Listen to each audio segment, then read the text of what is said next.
Let's talk about the fall of Genesis 3. The deception in the garden started with a whisper.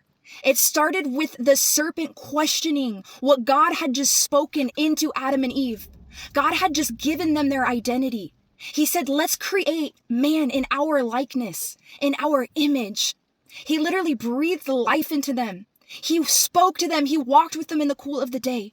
And then the serpent comes, which the Hebrew word for serpent in this chapter literally means diviner, witchcraft, the whisperer.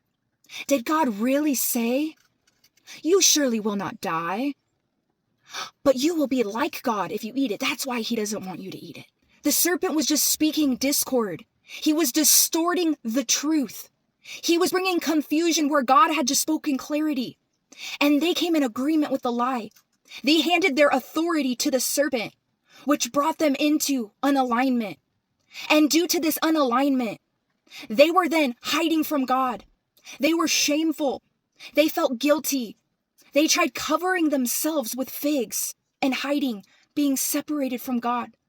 God said, where are you? Even though he already knew where they were at. They didn't take accountability for their own choices. The woman blamed the serpent. The man blamed the woman. And though they took no accountability, God still loved them. God cursed the serpent. And God covered them with skins. See, Adam and Eve knew God's voice, but they also heard the serpent's. They chose to allow the serpent's voice to outrank God. Everything the serpent presented, God had already given them.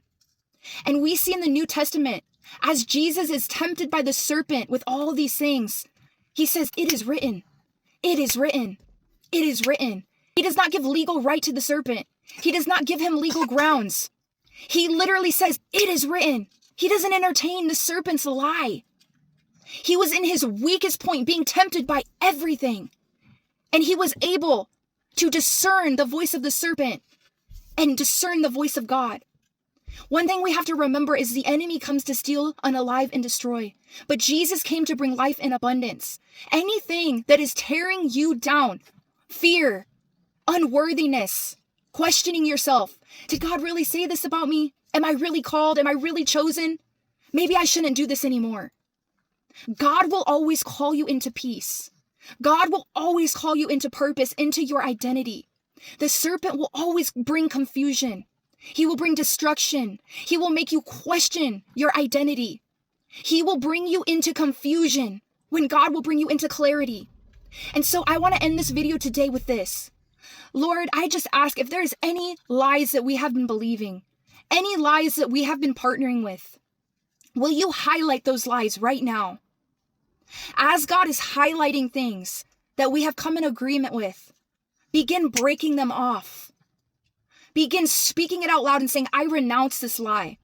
I break agreement with this lie. And when the enemy comes back later whispering in your ear, it is written. When fear comes to try to tear you down, it is written. When those voices that come and tell you you are not good enough, it is written. And God holds his word above his name. And so I just want to encourage you today, do not allow the serpent's voice to outrank the voice of God in your life. God is always going to call you into purpose. God is always going to call you higher. The enemy wants to call you lower. The enemy wants to bring confusion. Don't allow it.